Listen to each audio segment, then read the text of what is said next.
많은 사람들은 자기들의 겉옷을, 또 다른 이들은 들에서 벤 나뭇가지를 길에 펴며 앞에서 가고 뒤에서 따르는 자들이 소리 지르되 찬송하리로다. 주의 이름으로 오시는 이여 찬송하리로다. 오늘 우리 조상 다윗의 나라여 가장 높은 곳에서 호산나. 찬송하리로다. 다윗의 나라여. 예수께서 예루살렘에 이르러 성전에 들어가사 모든 것을 둘러보시고 때가 이미 저물매 12 제자를 데리시고 베다니에 나가시니라. 이튿날 그들이 베다니에서 나왔을 때 예수께서 시장하신지라. 멀리서 잎사귀 있는 한 무화과 나무를 보시고 혹 그 나무에 무엇이 있을까 하여 가셨더니 가서 보신즉 잎사귀 외에 아무것도 없더라. 이는 무화과의 때가 아님이라. 예수께서 나무에게 말씀하여 이르시되 이제부터 영원토록 사람이 내게서 열매를 따먹지 못하리라 하시니 제자들이 이를 듣더라. 할렐루야.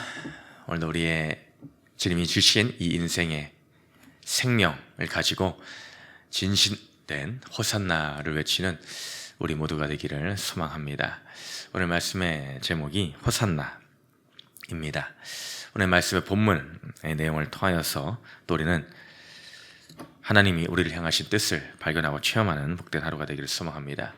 오늘 말씀을 통하여서 먼저 첫 번째로 우리가 기억해야 되고 생각해야 될 부분은 우리는 과연 무엇을 바라고 환호하는가라는 것입니다. 나는 무엇을 바라고 환호하고 있는가? 오늘 예수님께서는 제자들을 보내셔서 어제 본문에서 나귀 새끼 한 마리를 끌고 왔습니다. 그리고 제자들은 그 나귀 위에 자신의 겉옷을 올려놓고 예수님은 그 나귀를 타시고 예루살렘에 입성하십니다. 요일적으로 보면은 주일에 해당합니다. 주일에 주님은 예루살렘에 드디어 자신의 사명을 이제 완수하시기 위하여 입성하십니다. 그때에 많은 사람들이 자기의 겉옷을, 또 다른 이들은 들에서 벤 나뭇가지, 종려나뭇가지를 길에 펴며 외치기를 시작을 하죠. 앞에서 가고 뒤에서 다른 자들이 소리 지르되 호산나 찬송하리로다. 주의 이름으로 오시는 이여 찬송하리로다. 오늘 우리 조상 다윗의 나라의 가장 높은 곳에서 호산나라고 하며, 우리가 찬양으로도 많이 하는 이 호산나 호산나를 외치며 예수님의 예루살렘 입성을 환호하는 모습을 보여줍니다. 호산나는 밑에 도움말에도 기록되었듯이 우리를 구원하소서라는 그들의 염원을 담고 외치는 소리가 호산나입니다. 그들은 이 모습, 이 광경은 왕이 등극할 때에 구약적 전통에 따라서 하는 행동들입니다. 옷을 펴고 나뭇가지를 흔들고 깔고 하는 그런 거. 그때 많은 사람들, 그 무리들은 속으로 어떤 생각을 하였겠습니까?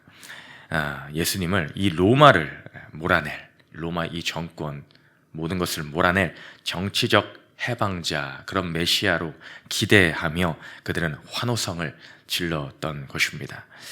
우리 조상 다윗의 나라여 라고 그들은 외치고 있습니다만, 그러나 주님은 어제 우리가 본문을 통해서 봤다시피 무엇을 타고 입성을 하셨습니까? 군마, 전쟁을 상징하고 권력을 상징하고 힘을 상징하는 그런 군마를 타고 입성하신 것이 아니라 나귀 새끼, 겸손과 평화를 상징하는 그 나귀 새끼를 타고 입성을 하시지 않았습니까?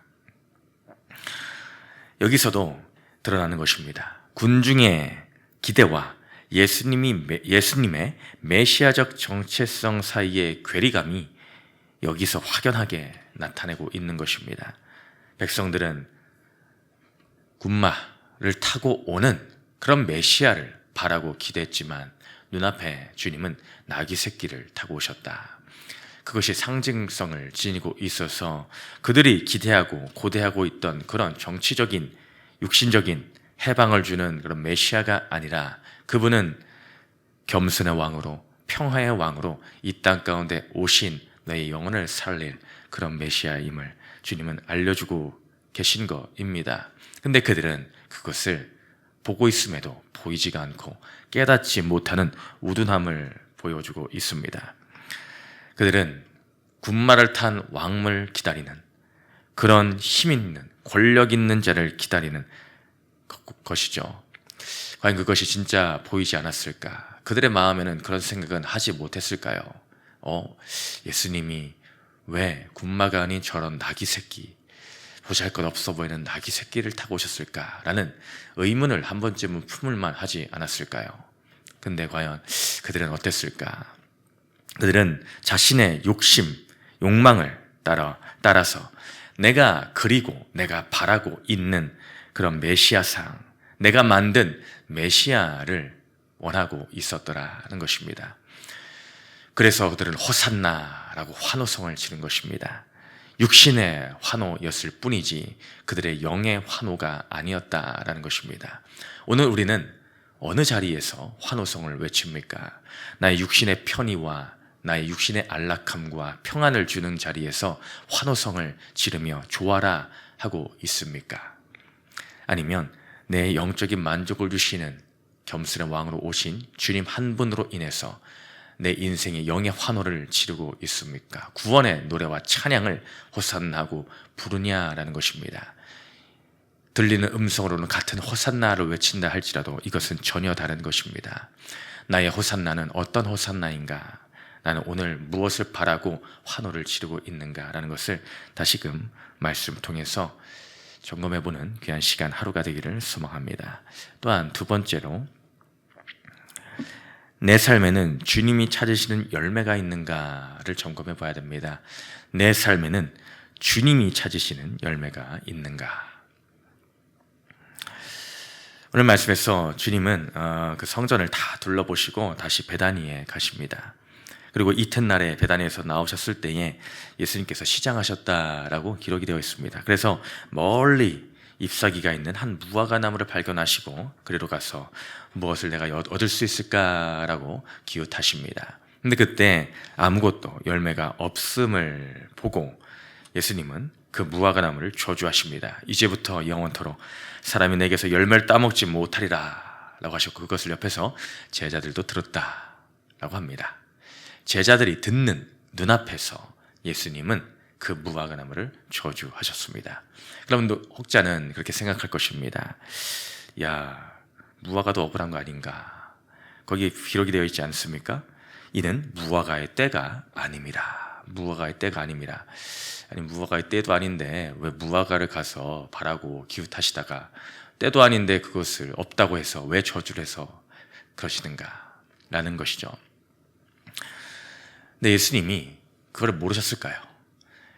예수님은 지금 33년간 육신의 생활을 입고 그 지역에서 생활하신 분입니다. 주님은 모든 걸 아십니다. 무화과의 때가 아닌 것도 아십니다.